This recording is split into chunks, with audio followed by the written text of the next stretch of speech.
Good afternoon, ladies and gentlemen. I am delighted to welcome you to the second meeting of the Scientific Forum Age Open Science. I would like to thank the audience for joining us in such a wonderful historic scenery, the patio of the Palacio Anaya. During this session, we will address a matter that with no doubt concerns all of us, longevity. I would also like to give a warm welcome to the audience that is following us on streaming. To begin, I call on Eugenio Santos, Director of the Cancer Research Center and the Foundation of Cancer Research of the Universidad de Salamanca, to take the floor. Okay, good afternoon, everyone. It is a real pleasure and a privilege for me to be here today in this Palacio de Anaya doing the introduction of Dr. Giovanna Malucci and her participation in this Age Open Science Forum. Gracias a todos los participantes en el foro Age Open Science, en este formato tan original que se está llevando a cabo en Salamanca. Yo voy a hacer una presentación muy breve para dar paso a Giovanna del Dementia Research Institute de la Universidad de Cambridge en el Reino Unido, que es una institución donde hay científicos. Lo sentimos, el micro se corta. Esta presentación va a ser muy breve. Se corta el micro.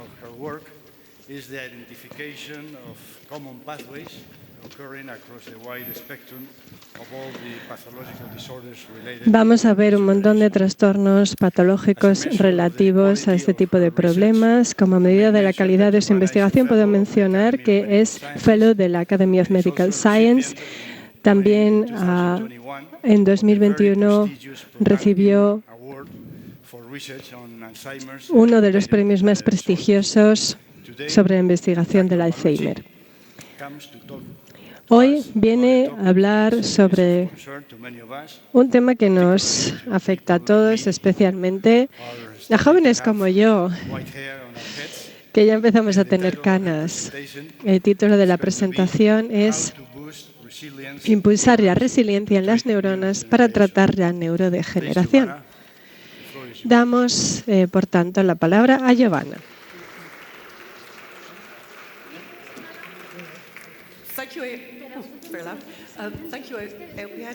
Lo sentimos, el micro se corta, no podemos interpretar. Gracias de la invitación en esta bellísima ciudad de Salamanca. Okay, but the rest is in English. Okay, so I'm actually now. I've left the Dementia Research Institute for a new post in Altos Laboratories. Can I have my first slide? Oops. Oh no, sorry. Okay, that's my slide for today. So I've just started with Altos, but the idea is the same, the pursuit of. Bueno, vamos a empezar con entender los mecanismos que nos sirven para entender cómo van a vivir las próximas generaciones. En primer lugar, las enfermedades neurodegenerativas son muy comunes. Aquí está el Alzheimer, el Parkinson. Y el problema es que en el mundo desarrollado es uno de los grandes problemas de una causa de muerte en el mundo desarrollado, pero en el mundo en desarrollo, en India y en Asia, también está empezando a serlo. Pero sobre todo es que es completamente intratable. Todas estas enfermedades, aunque todas son diferentes, tienen bases similares. Aquí vemos las neuronas, que son las células del cerebro, y vemos estas sinapsis, estas chispas, que son las que establecen la comunicación y las que además las mantienen vivas. Esas son las conexiones sinápticas. Y así es como funciona bien el cerebro. Pero lo que pasa es que se produce una pérdida gradual y pasan estos dos procesos. Baja el número de sinapsis con el tiempo y además se acumulan problemas con el plegado de las proteínas. Y cuando pasa esto de forma repetida, suceden muchas de estas enfermedades. Y hemos descubierto que no es suficiente con impedir que se acumulen estas proteínas mal plegadas, sino que hay que hacer algo más. Parece que no funciona y no puedo pasar la pantalla.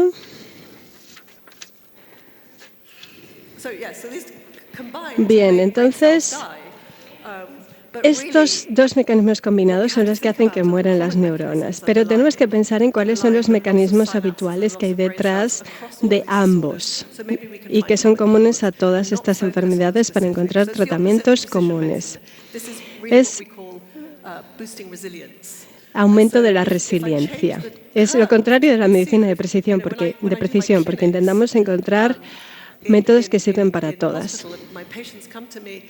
En mi hospital los pacientes llegan cuando están en este punto de intersección, ya están empezando a tener signos de pérdida de memoria y empiezan a perder neuronas muy rápido. Y esto es irreversible. Pero si cambiamos el patrón de la curva, podemos hacer que la progresión vaya mucho más despacio. Y con esto habremos cambiado la experiencia totalmente, la calidad de la enfermedad y sobre todo la progresión, de forma que realmente a ellos les afecta mucho. Cuando llegan a la clínica, el nivel de pérdida de sinapsis es muy acusado, pero intentamos cambiar la curva. Entonces, esto es lo que llamamos resiliencia. Y intentamos encontrar la manera de que las neuronas sean más fuertes. Estudiamos los mecanismos y para eso hemos estudiado un modelo de la enfermedad que es bastante raro en los humanos, pero que sí que pasa mucho en los ratones porque tienen también esa enfermedad neurodegenerativa muy común. Así que vemos las características clínicas patológicas y lo analizamos en los ratones. Los ratones no tienen Alzheimer, pero sí tienen la enfermedad de los priones. Entonces, aquí vemos las acumulaciones de las placas amiloides y vemos aquí los agujeros, que es donde están fallando, desapareciendo neuronas. Así que el problema es que estos agregados de proteínas que estábamos mirando, básicamente, lo que hacen es que el desplegado se hace mal. Eso es algo que ya sabemos. Se van acumulando los fallos en el despliegue. En lugar de ser una proteína que se despliega correctamente, pues se despliega mal y se van agregando. Son proteínas iguales, pero no funcionan y están causando problemas en el cerebro. Es lo que pasa en todas las enfermedades. Y lo que pasa es que induce, esto es lo que hemos descubierto, induce una cosa que voy a explicar ahora. Si cogemos las proteínas que se despliegan normal, si logramos eliminar ese fallo de despliegue, en lugar de morir los ratones al cabo de 12 semanas, duran muchísimo más. Entonces, revertimos el proceso y lo más importante es lo que vemos aquí. Este es el progreso de la enfermedad, la progresión de izquierda a derecha. Esto se me ha vuelto a atascar. Y vemos que perdemos todas las neuronas, aparecen esos huecos, esos agujeros, pero si quitamos el sustrato de mal despliegue de las proteínas, se revierte esa pérdida neuronal, se restaura la memoria, la supervivencia a largo plazo. Con ingeniería genética se regulan las proteínas. Así que el mensaje clave es que esto es reversible. Esto es clave para la enfermedad de los priones y también para el resto de enfermedades neurodegenerativas. Pero ¿cómo accedemos a estas vías que nos permitan entender cómo proteger las neuronas? Lo que hemos visto es que el granito es la pérdida de efecto sináptico, que es lo que realmente demuestra que la enfermedad está progresando y se produce esa pérdida de 2/3 de la sinapsis. Ese es el punto clave, el punto de inflexión de la pérdida de memoria y cambios conductuales. Esos cambios se pueden medir. Y a continuación es cuando se produce la pérdida, la muerte de neuronas. Por tanto, es muy importante revertir esto para que no se pierdan neuronas. ¿Pero por qué pasa? Vamos a recordar esto del mal despliegue de las proteínas. Es una respuesta protectora. Es algo que a las células no les gusta. Y bueno, las proteínas hacen varias cosas y esta respuesta hace varias cosas cuando detectan este error en el despliegue. Se activa el PERC y se activa el ELF2-alfa. Es una especie de bloque transitorio para que las células puedan lidiar con ese problema de las proteínas. Lo sentimos, el micro se corta. Bien, entonces, lo que conseguimos es esta señalización de muy alto nivel y coherente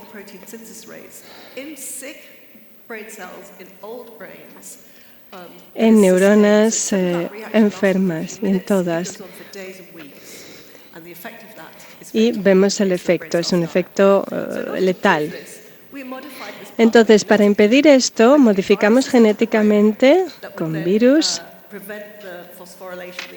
preparamos la fosforilación, la activación, poniendo la fosfatasa que fosforila o bloqueando esa acumulación. Y utilizamos un fármaco para controlarlo.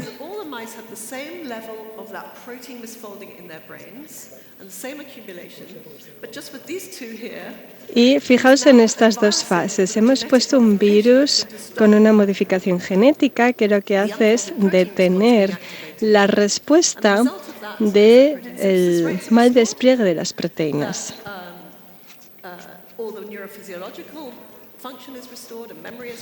Y se restaura la función neurofisiológica, la memoria, el número de sinapsis.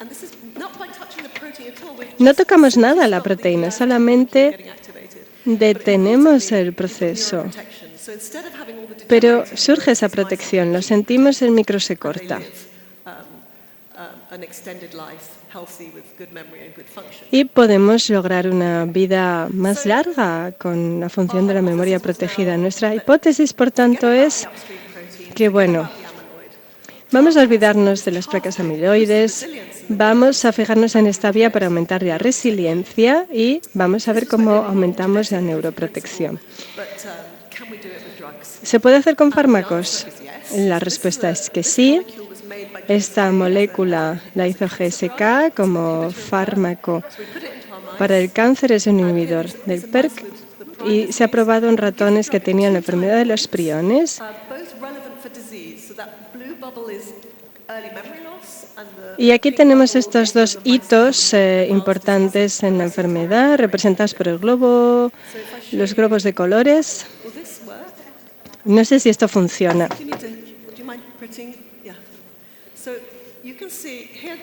Y pues no funciona. ¿Le puede dar a alguien al botón para que pase la pantalla? A ver si se ve el vídeo. ¿Alguien le puede dar al botón? Ah, sí. Es que voy a mostrar aquí unos tratamientos milagrosos. Abajo sí, parece que funciona. Veis aquí un ratón sano que está tratado y luego de abajo está enfermo, no le funciona bien el cerebro. Ambos tienen en realidad la misma enfermedad y al mismo nivel. Tienen ese problema con las proteínas. Siguiente.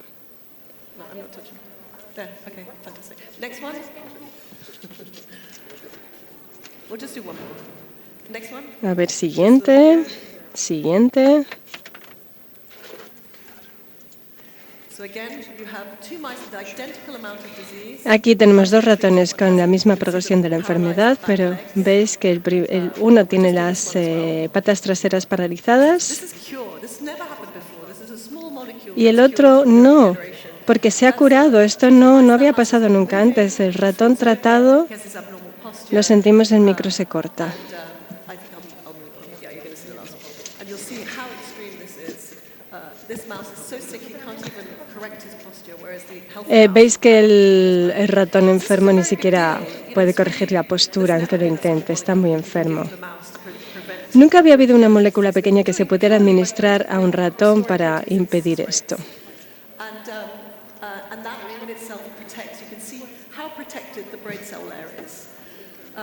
So this got Lo a lot of sentimos, no nos llega sonido. interest from the general public, from researchers, and it's because all of these diseases have this pathway activated in them.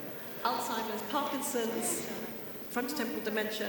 So theoretically, doing this could treat all of these diseases. And in fact, we found another model of dementia. This is a frontotemporal dementia mouse. And again, the GSK drug cured that.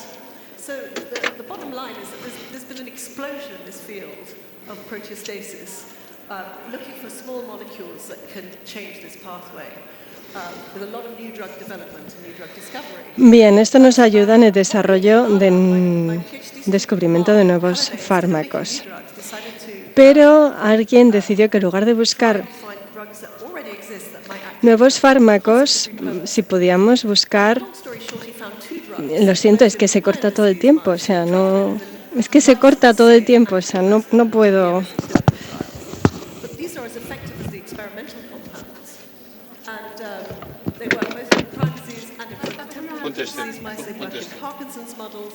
They work across the board of mouse models of neurodegeneration. And the key is here that this is already safely prescribed. And it's safe in the elderly. And we need to try it. This is just to show you. Okay, sorry. So let me show you. This is some data from a student in the lab. What you see in green is new protein synthesis in real time in brain slices. And that's in the synapses. That's in a normal mouse brain slice. This is in prion disease. You can see that the whole of this area, this whole neuropil, the synapse area, has almost no protein synthesis. And 2 weeks of trazodone treatment puts it all back on. So this is restoring new protein synthesis in brains in real time. Entonces restauramos las proteínas And completely changes the translator as y well. cambia totalmente todo. So what we're trying to do is take this into Así que lo que intentamos hacer es trasladar ahora esto al translate not tratamiento just de the level of protein humanos. synthesis, but into humans. And what we're doing Lo que estamos is haciendo, imaging por this pathway, tanto, because I es showed you the imaginarnos pathologies esta vía, present ya in hemos all visto brains. las Imaging this patologías, pathway to measure protein y lo que synthesis hacemos es que is medimos PET la imaging. síntesis de And here las we're using, proteínas a con single, imágenes por PET labeled amino acid to y measure utilizamos protein synthesis in real time. aminoácidos This is data that is, para medir esto en los preliminary, humanos. but Estos son it's a datos 10-fold preliminares, increase, and that's the mean signal pero bueno, aquí in real vemos time estos of new protein synthesis in the pacientes brains.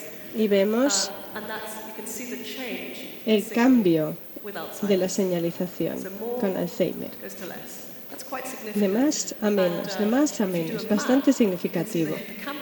Vemos el hipocampo, los lóbulos temporales, el occipital y vemos esto. Entonces la trazodona lo revierte.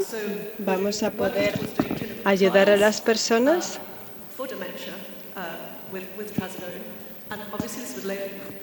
puede ayudar a las personas con demencia y puede dar lugar también a descubrir otros fármacos que ya existan y que se pueden utilizar para esto.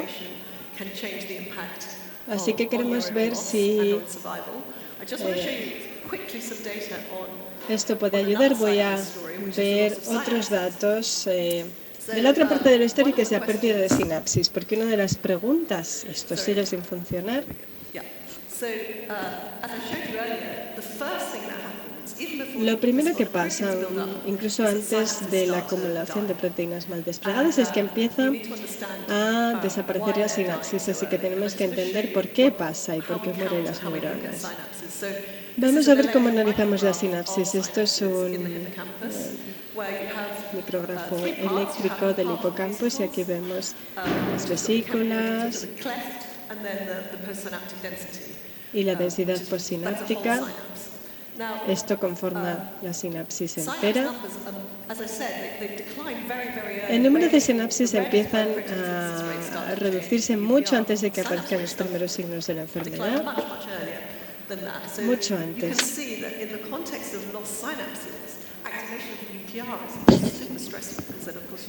Lo sentimos, se corta el micrófono.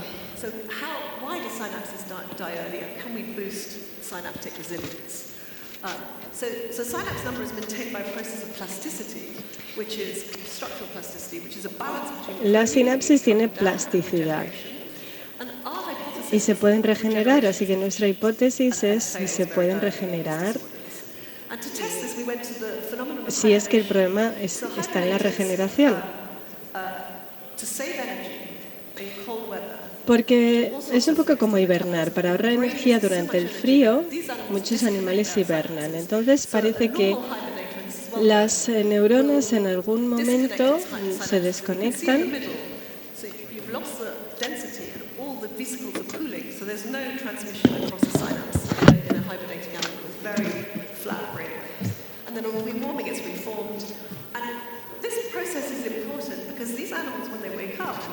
need to remember where their nuts are. They need to remember where they've hidden their food. So this restoration of synapses must be controlled in a way that's meaningful. So what we did, we speculated. We first tested the capacity for this structural plasticity or cooling in mice, because lab mice are not hibernators. And in fact, they do have this phenomenon. This is important itself because this shows that a common mechanism that's used in extreme environments is actually probably true to most mammals. And so we showed that the capacity for structural plasticity or cooling is retained in wild-type mice. So now we did an easy experiment. We looked at the models of disease. This is an Alzheimer's model on the bottom because they do lose synapse in our prion mouse. And we cooled and rewarmed them very early in disease when they keep their plasticity. But then just a little bit later, they lose this plasticity. So they now nos tenemos que cambiar a veces de idioma, ¿sabes? The regeneration is defective. And that's in both Alzheimer's and in prion mice.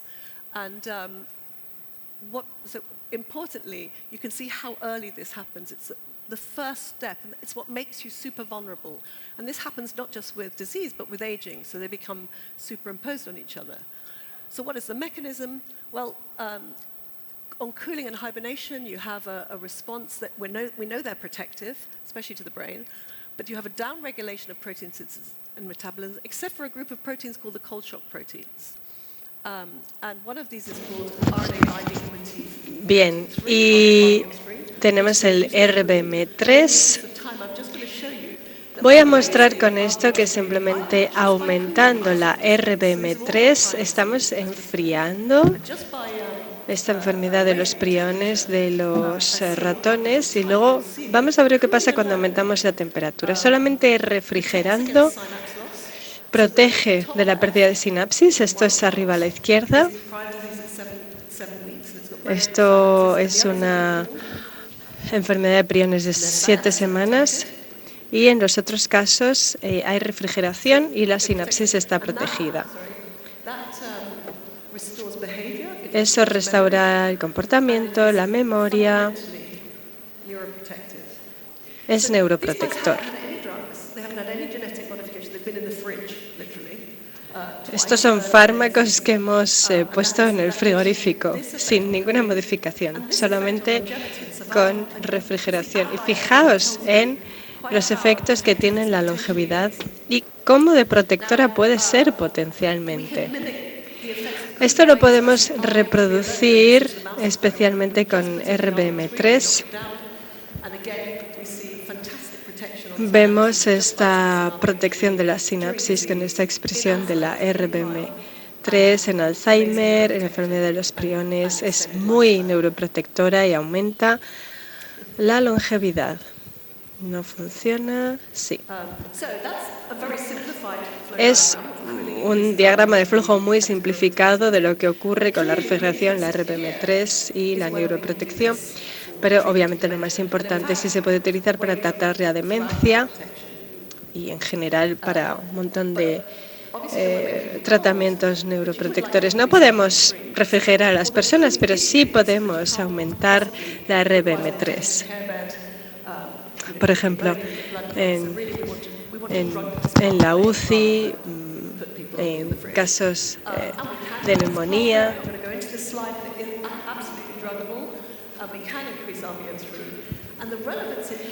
Y esto es relevante, ya se usa en las UCIs de neonatos cuando hay problemas neurológicos. También hay personas que entran en hipotermia de forma voluntaria.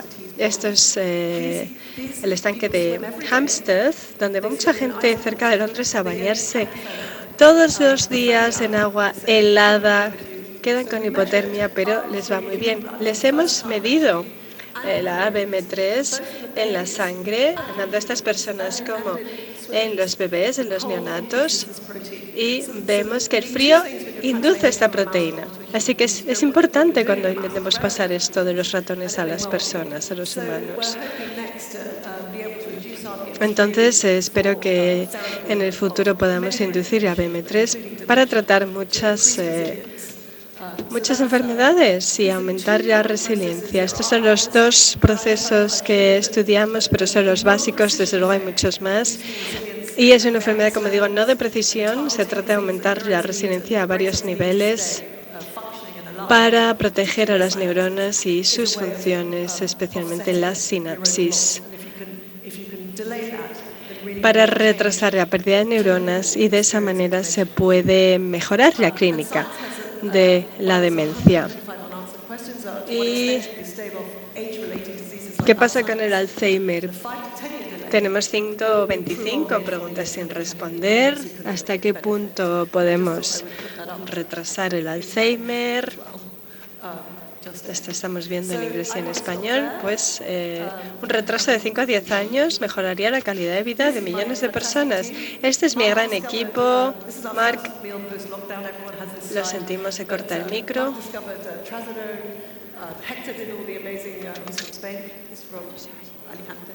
Tenemos un investigador español de Alicante. Y bueno, hay muchísimas personas. Y este es mi laboratorio en el Mar Báltico, en Copenhague, en noviembre. Ahí estábamos probando el tratamiento de choque térmico. Muchísimas gracias a todos.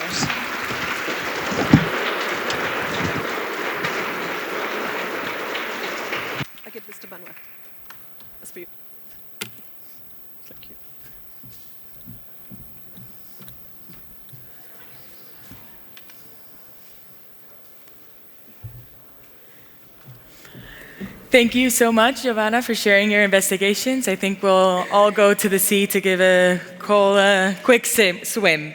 I would now like to call on Eugenio Santos to introduce the next speaker.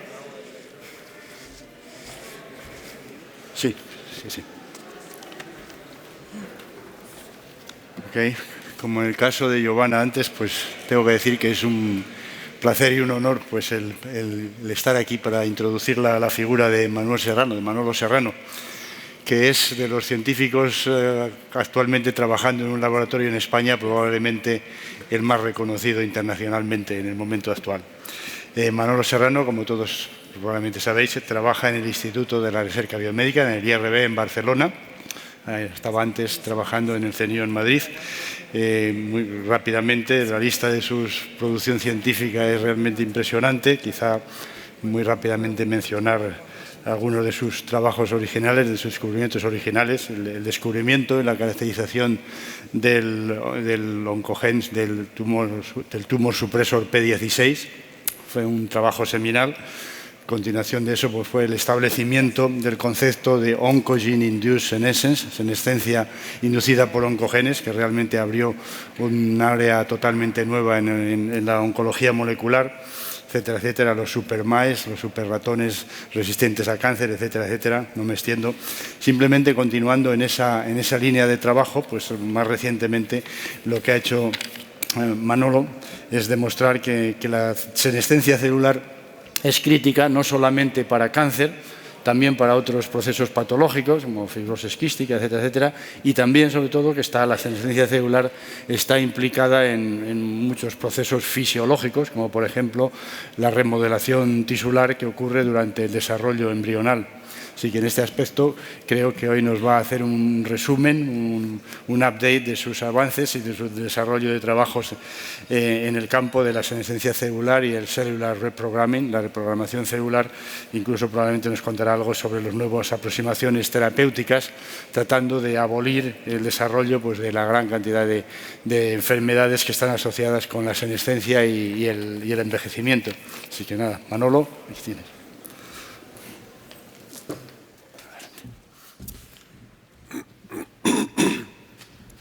Bueno, muchas gracias por la invitación. Un placer compartir este rato con Giovanna Malucci y con Eugenio Santos. Voy a ir rápido porque vamos un poco retrasados, así que me voy a saltar algunas diapositivas que no son importantes. Voy a hablar sobre senescencia celular. A ver, no sé dónde tengo que apuntar, quizás.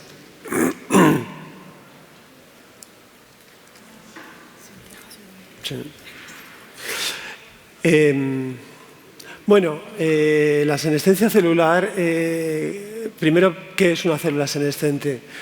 Pasa a la siguiente, por favor.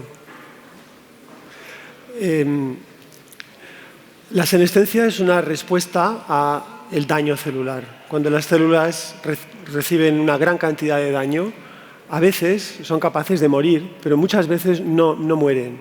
Se mantienen en un estado que se llama senescencia celular, que está aquí indicado. Bueno, ¿y por qué son importantes estas células?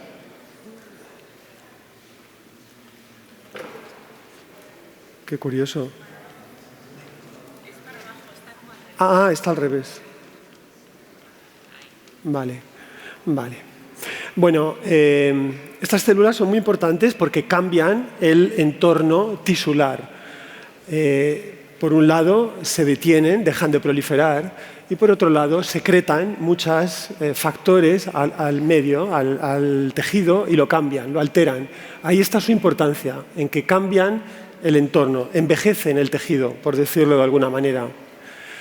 Y este tejido envejece por todos estos factores y se producen los procesos de fibrosis, inflamación y inmunosupresión, que son casi comunes a todas las enfermedades degenerativas que ocurren con el envejecimiento.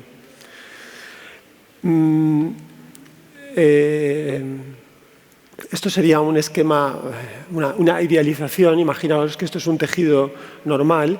En todas las células, en todos los tejidos, incluso cuando somos jóvenes, hay un porcentaje de células senescentes, porque siempre hay daños celulares estocásticos debidos al sol, debidos a infecciones, virus. Todo esto produce células senescentes que generalmente el sistema inmune las elimina eficientemente. Se estima que las células senescentes en personas jóvenes tienen una duración de aproximadamente una semana. Sin embargo, a medida que envejecemos, el sistema inmune deja de ser eficaz. No elimina estas células con la misma rapidez y la consecuencia es que se acumulan estas células senescentes. En un tejido de una persona de 80 años puede haber un 5% de células que son senescentes. Tener un 5% de células no funcionales no es grave, no pasa nada por eso en general. Lo grave es que estas células están secretando todos estos factores que están alterando la funcionalidad del tejido y están induciendo esa fibrosis y la inmunosupresión. También es importante que producen esa inmunosupresión.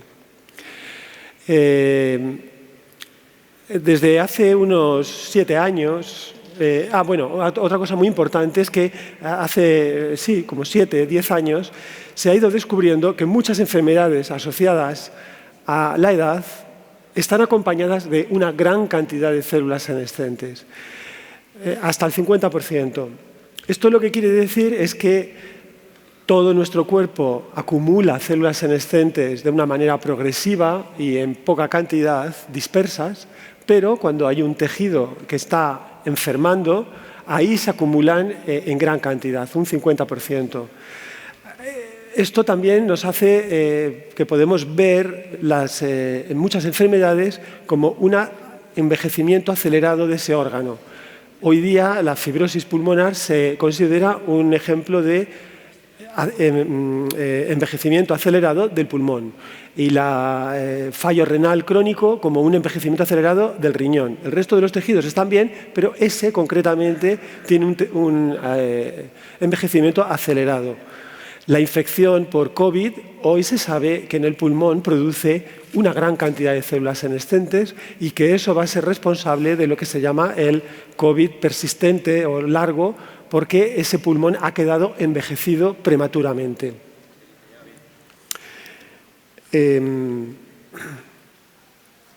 Bueno, esto es una lista de muchas enfermedades en las que se ha asociado una gran cantidad de células senescentes a estas enfermedades. Como veis aquí hay muchas enfermedades, como he mencionado, en el pulmón, en el hígado, la aterosclerosis, etcétera. También las enfermedades como Alzheimer, Parkinson, están asociadas con muchas células senescentes de lo que se llama la glía. Son todas las células de soporte que son muy influyentes en las neuronas. Una cosa que ha sido importante en los últimos 5 años o más o menos ha sido el descubrimiento de fármacos que matan a las células senescentes. Esto es lo que se llaman fármacos senolíticos. Estos fármacos senolíticos han cambiado la manera de aproximarse a muchas de esas enfermedades y hay algunos que están teniendo mucho éxito de momento en modelos animales, pero también hay ensayos clínicos, como voy a mencionar en un momento. Los fármacos estos senolíticos lo que hacen es intentar ir de esa situación a esta situación o a aquella, intentar reducir la cantidad de células senescentes para que no haya esa fibrosis ni todos esos factores inflamatorios. Estos son una lista de fármacos senolíticos. Algunos de ellos están aprobados para uso en humanos, como el que está arriba del todo, que es el dasatinib, que es uno de los más populares, aunque el que mejor funciona es este que se llama navitoclax, que no está aprobado, pero que ha pasado todas las fases reguladoras de fase 1, fase 2, fase 3. Al final no se aprobó por una toxicidad, pero ahora todos estos fármacos se están reconsiderando para volverse a utilizar en determinadas enfermedades. Como el dasatinib está aprobado, este es otro, los glicósidos cardíacos, en el que participamos en su descubrimiento, y también están aprobados para uso para corazón. La consecuencia de todo esto ha sido que hay ya muchos ensayos clínicos, o algunos, están aquí listados, aunque no sé si lo podéis leer, casi todos con este fármaco, el dasatinib. Ha habido algunos que han fracasado en la fase 1, pero también ha habido otros que han tenido éxito, y concretamente el que se está haciendo en fibrosis pulmonar pues es un estudio muy prometedor. Así que esto es algo que deriva de la investigación básica y que muy rápidamente ha pasado a los estudios en animales y luego en ensayos clínicos. Y con esto pues voy a enseñar un experimento y voy a terminar en 2 minutos, en el que lo que intentamos es demostrar que las células senescentes per se son capaces de generar la enfermedad. Porque todo lo que os he enseñado antes, las enfermedades son producidas por el COVID, o son producidas por el tabaco, o producidas por el alcohol, o por una infección, pero lo que queremos es producir la enfermedad solo con las células senescentes. Entonces, lo que hemos hecho ha sido utilizar células senescentes de pulmón, que las tenemos en el laboratorio, y se las introducimos en el pulmón a ratones. Y miramos a ver si esos ratones desarrollan la enfermedad. El pulmón de los ratones no lo estamos dañando con nada, no lo estamos irradiando, no le estamos haciendo nada, simplemente poniéndole células. Si estas células son normales, desaparecen. Pero estas células que metemos son senescentes y aquí están marcadas como anidan en el pulmón de estos ratones. Esto es a los 2 días.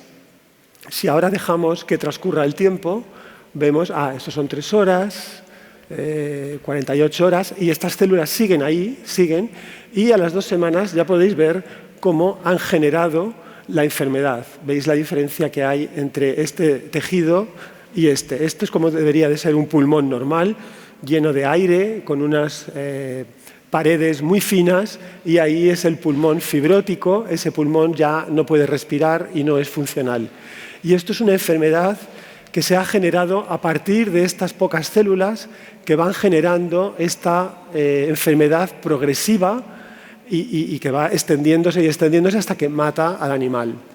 Esto es una demostración de que es el agente causal de la enfermedad, son las células senescentes. Si las células que introducimos no son senescentes, no pasa absolutamente nada. Y en este modelo las podemos tratar a los animales con las drogas senolíticas, con los fármacos senolíticos.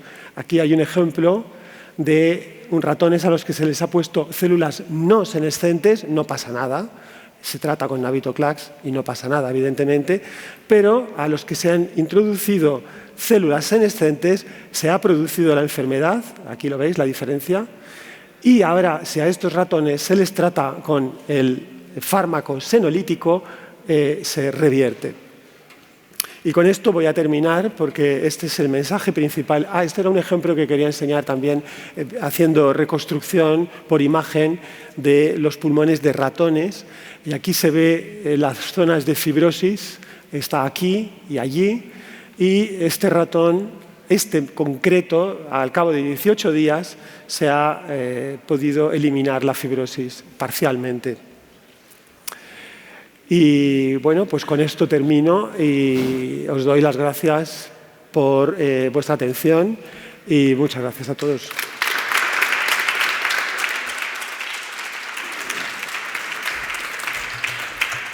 Muchísimas gracias, Manuel. Si no te importa, te quedas porque vamos a escuchar algunas de las preguntas. Giovanna, would you mind joining us on stage as we will now listen to some of the questions that have been made by the audience?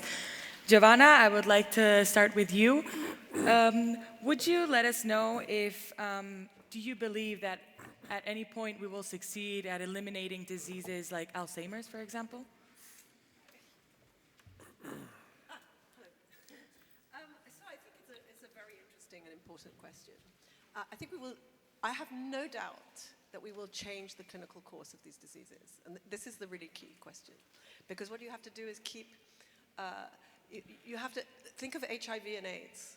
How in the 80s, HIV infection was lethal.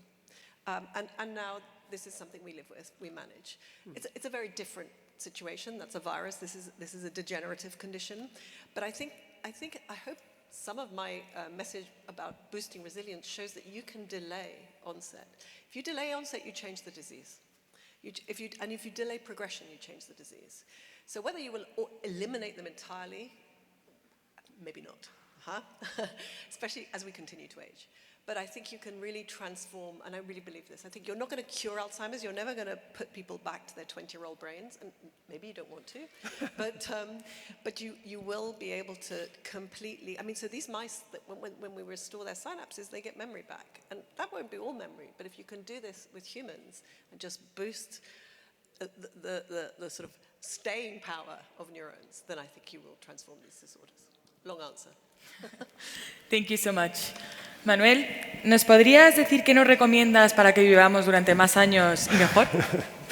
Bueno, son recomendaciones muy generales y que están muy demostradas científicamente, como por ejemplo, bueno, hay dos concretamente. Una es el ejercicio físico moderado. Esto está demostrado con estudios clínicos que mantiene el estado de salud durante más tiempo. Por ejemplo, el ejercicio físico moderado es tan bueno como la metformina como antidiabético. O sea, cuando se hacen los ensayos clínicos en diabetes, uno es metformina y otro es hacer ejercicio físico moderado, son igual de buenos. Y el otro es tener una dieta moderada también. La obesidad es un factor que disminuye mucho la salud en general. Produce multimorbilidad la obesidad, sobre todo en edad avanzada. Muy bien, pues tomaremos estos consejos. Suena fácil de hacer, pero luego es difícil. Bueno, igualmente tomaremos estos consejos. Muchísimas gracias. Although we would love to hear more, we must come to an end as we want our people to also get to the next session of the Age Open Science cycle. The meeting is in the Palacio de la Salina in the Diputación de Salamanca. So I invite you all to continue your scientific journey through Salamanca. And a big thank you to our audience, the people that are following us on streaming, and to our speakers, Giovanna, Manuel. It has been a pleasure to have you. Thank you so much. Thank you. Thank you. Yes, we did. This looks like a big mess.